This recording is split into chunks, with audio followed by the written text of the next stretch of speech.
Quando se fala que educação é fundamental para qualquer mudança de qualquer país, você e eu dizemos, a gente sabe disso.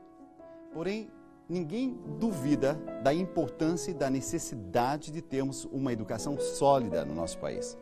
Mas quando se trata de concepção educativa, os conflitos já começam nas definições e terminologias. Por exemplo, será que professor é educador? O convidado dessa noite acha que não. Nós vamos entender melhor o seu modo de ver a educação brasileira e o processo educativo. Na tribuna dessa noite, a gente recebe o autor do livro Professor Não é Educador, o filósofo Armindo Moreira. E na bancada, o jornalista da Univesp, Fábio Aitenberg.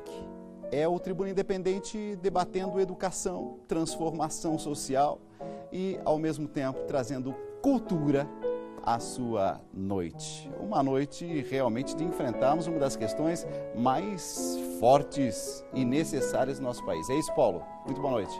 Novamente, Dalcides, boa noite. Com certeza é uma questão forte que a gente debate aqui. Como sempre, o Tribuna Independente trazendo informação com qualidade. E você, claro, participa, já deixou sua mensagem através das redes sociais. Vou inclusive ler uma agora da Vilma Lemos, ela mora em Curitiba, no Paraná. Dalcides, sua fã incondicional, te assiste todas as noites, inclusive assiste os 2 programas. Pede um beijo à Vilma de Curitiba, Dalcides.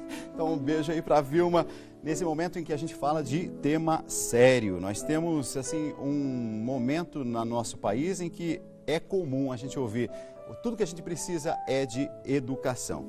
Armindo Moreira, filósofo, professor, que nasceu em Portugal, mestre em filosofia pela Universidade de Salamanca, na Espanha, licenciou-se em Angola e lecionou durante 44 anos no Paraná. Muito boa noite.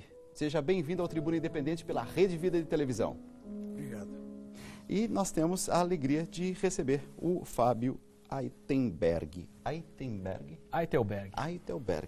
Jornalista Univesp TV, que nessa noite também vai trazer a sua contribuição e também muitas perguntas ao nosso filósofo Armindo Moreira. Muito obrigado. Boa noite, obrigado pelo convite. Quando a gente fala de educação, quando a gente fala de professor, escola, família, a gente está falando de temas que fazem parte da vida de todos nós, telespectadores e também participantes aqui do Tribuna Independente. Você que está nos assistindo, nos acompanhando de qualquer parte do nosso país, estamos em canal aberto e também em todas as TVs fechadas. Eu sei que a educação, você tem várias interrogações, perguntas. Eu queria começar com uma delas. Por que professor não é educador? Porque educar é criar sentimentos, valores e hábitos. Isto não pertence ao professor. Isto pertence à família, à igreja a que a família pertence e à comunidade em que ela está inserida. Professor, para educar, precisa de amar. E um profissional ama por causa da profissão ou por causa do salário. Educar sem amor não é educar. Além disso, um professor tem que educar com a sua própria educação. Ele não pode despir-se da sua própria formação. Um aluno, em geral até aos seus, vamos lá, 15 anos, chega a ter 20 professores, ou até 30 professores. Você já imaginou o que será uma vítima educada por 30 pessoas diferentes? Mas isso é bom ou isso é ruim? É péssimo, é absurdo. A educação tem que ser unívoca. A educação tem que ser sempre a mesma, desde que se nasce até que se torna independente a pessoa. Agora, mas concretamente, como é que a gente faz isso, professor? Dizendo ao professor que não eduque. Deixe isso com a família. Mas não ande dizendo por aí, através da imprensa, através de palestras, através de livros, através de leis. Veja só, o Estado tem um Ministério da Educação. Digo, o Governo. O Estado tem uma Secretaria Estadual de Educação. O município tem uma Secretaria de Educação. Todo mundo educa os filhos dos outros para dar pão, para dar vestuário, para dar guarda, é a família, é a mãe e o pai. Para educar, é o governo através dos seus funcionários. Onde é que nós chegamos? Você já está tendo uma noção do que vai ser a noite de hoje. Poucas vezes da vida eu encontro alguém que fala realmente algo novo. E a alegria de trazermos nessa noite o filósofo, alguém que, assim, que tem se debruçado nas questões da educação, que esteve em sala de aula 44 anos. Quando o senhor toca em alguns assuntos que são, no mínimo, polêmicos, por exemplo, o senhor fala em qualidade de ensino, ou melhor, ensino de qualidade. Eu queria que o senhor definisse para a gente o que é um ensino de qualidade. Ensino de qualidade é aquele que dá ao cidadão aquilo de que o cidadão precisa. E o que é que ele precisa? Conhecimento. A escola está dando hoje conhecimento? Isso era bom. Matemática a nossa gente não sabe. Língua nacional a nossa gente ignora. O que é que eles aprendem na escola? Geografia? Alguns não sabem nem onde fica o rio Amazonas. Tem criança não, tem cidadão que sai da escola ao fim de 7, 8 anos, não consegue escrever um bilhete. Não consegue ler e interpretar um manualzinho de instruções. O que é que a escola está a fazer? Não são poucos os casos, hein? Sim, mas a escola está ensinando? O quê? A ser bonzinho? Está dando educação. Fábio, mas nem isso consegue. Eu estou inquieto com várias questões da educação e me parece que estamos sendo assim despertados, né, provocados a pensar com ele que é filósofo. A função dele é justamente essa. Armindo Moreira, autor do livro Professor Não é Educador. Eu acredito, professor, que essas ideias, elas ouvidas pela comunidade escolar, elas podem trazer um pouco de polêmica, no sentido do professor que está dentro da sala de aula, ele desconhece um pouco os limites entre o que é educar, né, e o que é instruir, né, e vice-versa. Onde que começa exatamente a educação e onde que começa a parte que não cabe à escola, na opinião do senhor?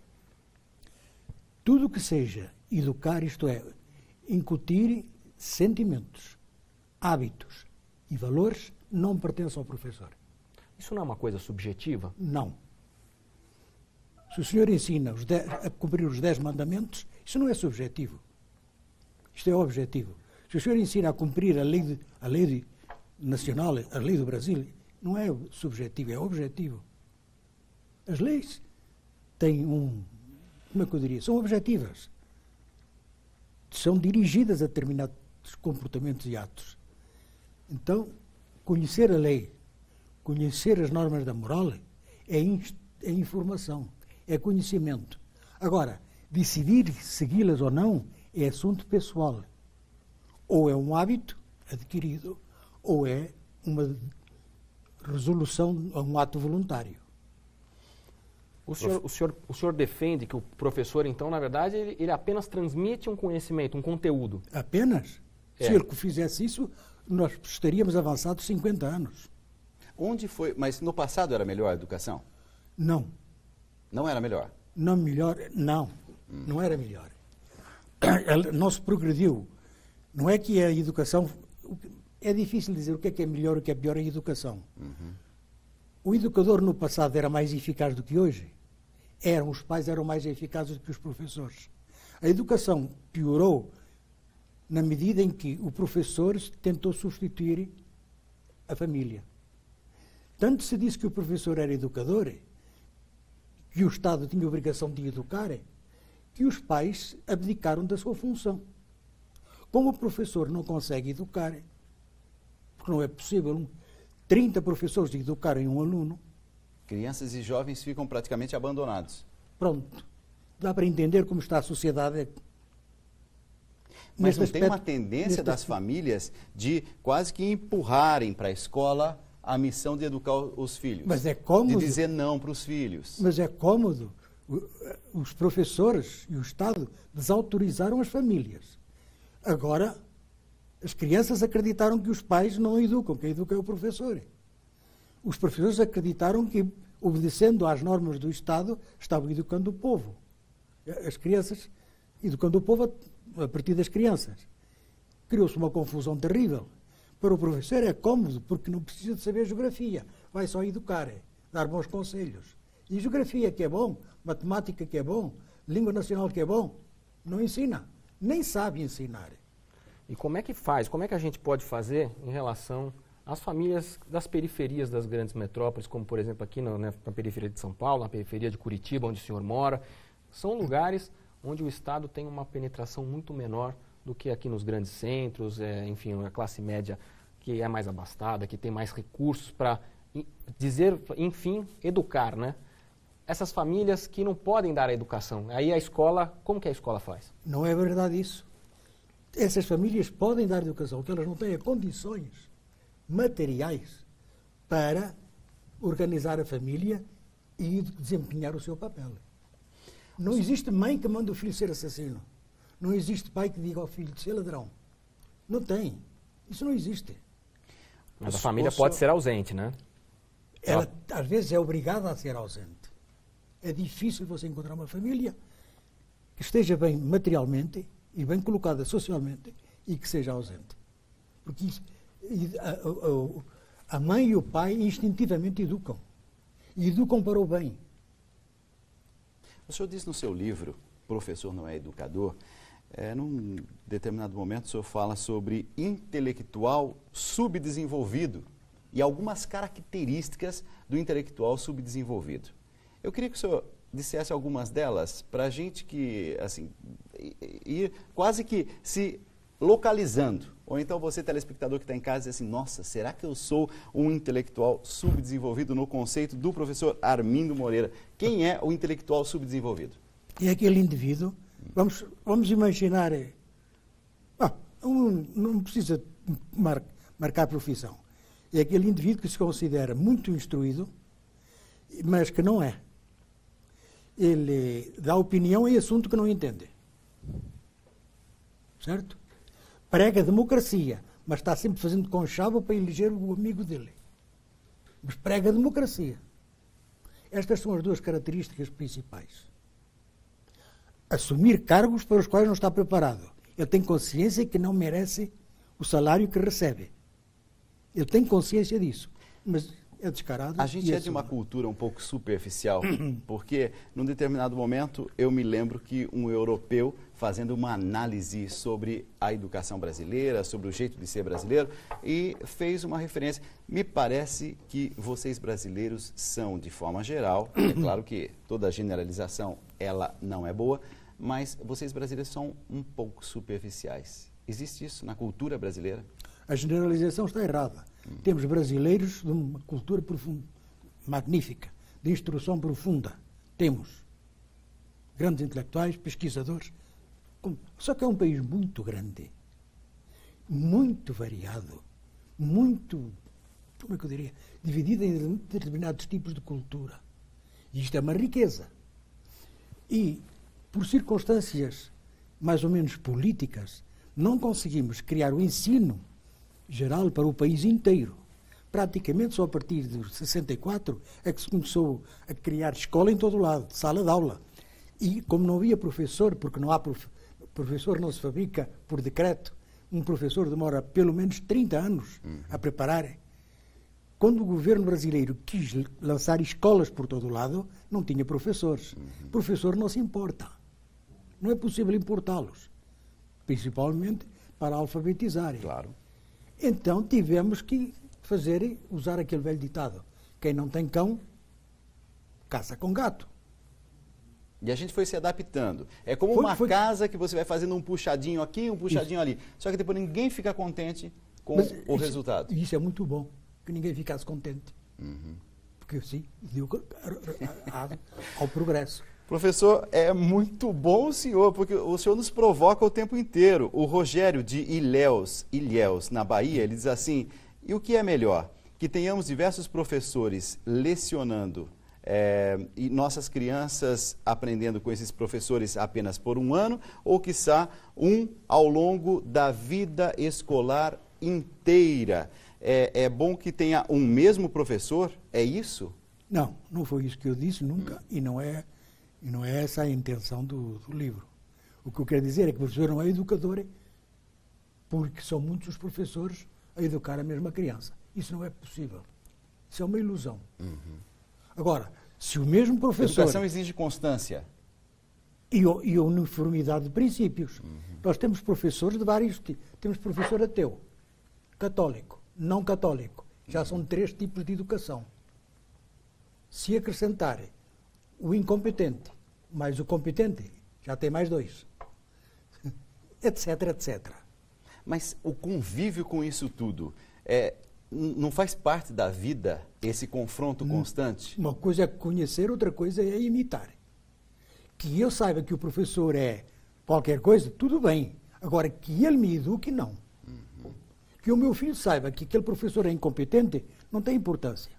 Na vida isso se encontra. Agora, que aquele professor influa no meu filho, não pode. Professor. Questões, perguntas chegando das redes sociais. Vamos lá, Paulo. Sr. Armindo, a pergunta do Gumercindo, de Campos, no Rio de Janeiro, é a seguinte: baseado em suas experiências de vida em Angola, Portugal e aqui no Brasil, como o senhor diferenciaria o ensino dado pelo Estado nestes 3 países falantes da língua portuguesa? Todo o ensino imposto pelo Estado tem 2 aspectos. Uma coisa é o currículo, se ele é bem feito. Outra coisa é a imposição de uma ideologia. Isso é péssimo. Vamos imaginar. Vamos supor que estamos em Cuba. O ensino tem que ser dentro da ideologia do Estado. Isso é bom ou é mau? Eu não respondo. Respondo aos senhores. Eu acho que não é por aí o caminho. Ah, bom. Estamos na Rússia, no tempo do Stalin. A escola e o professor tinham que ensinar conforme a ideologia do Estado. Estavam alinhados com Isso. o Estado. Isso é bom ou é mau? Mal? Então, educação unívoca, o imposta pelo Estado, é péssimo. Fábio. E as perguntas que o telespectador fez é a diferença entre os 3 países, as 3 experiências que o senhor já vivenciou, que é Portugal, Angola e Brasil. O senhor consegue diferenciar essas experiências? E não tem diferenças nenhumas. Só existe a diferença entre currículo e professor. O currículo, ora é bom, ora não é tão bom. O currículo é bom quando se adapta à necessidade do povo naquele momento. Portanto, comparar currículos fora do tempo está errado. O currículo de Angola não pode ser igual ao de Portugal, que as necessidades de Angola em determinada época são diferentes das necessidades contemporâneas em Portugal e no Brasil. Professor. O currículo tem que ser adequado às necessidades do povo. Suponhamos que nós já estivéssemos bem industrializados. Isso supunha que já tínhamos um povo muito instruído. Então o currículo tinha que ser um pouco mais exigente no aspecto científico. Mas se nós estamos ainda na fase da alfabetização, o currículo tem que ser dirigido para uma boa alfabetização. Professor, e a escola, quando recebe esse aluno que não está recebendo educação em casa, como ela deve se portar? O Estatuto da Criança e do Adolescente previu isso tudo. Tem que haver um Conselho Tutelar, certo? Um Conselho Municipal dos Direitos da Criança e do Adolescente, 2. Tem que haver estabelecimentos para internar crianças que necessitem, 3. Está na lei, só que os senhores prefeitos não cumprem a lei. E os conselhos, que lá estão mencionados, também não cumprem a sua função. Quando nós cumprimos a nossa lei, temos esse problema resolvido. Não teremos criança abandonada. Eu, lendo o seu livro... Desculpe só interromper. Quando uma criança, quando uma família não pode educar os seus filhos por falta de recursos materiais, manda a lei que essa família os receba. Eu, lendo o seu livro, entrei em crise várias vezes. Mas é uma crise positiva. Claro. Eu acredito que crise é importante, porque me fez questionar. Por exemplo, até o dia de ontem, quando eu terminei a leitura do seu livro, eu dizia assim: simpatia do professor influencia e muito na aprendizagem em sala de aula. O professor ser mais querido em sala de aula tem uma influência direta na aprendizagem desse aluno. Lendo o seu livro, O Professor Não é Educador, o senhor já me colocou em crise. Então, vou fazer um rápido intervalo e eu já volto já com resposta a essa questão. Vamos lá.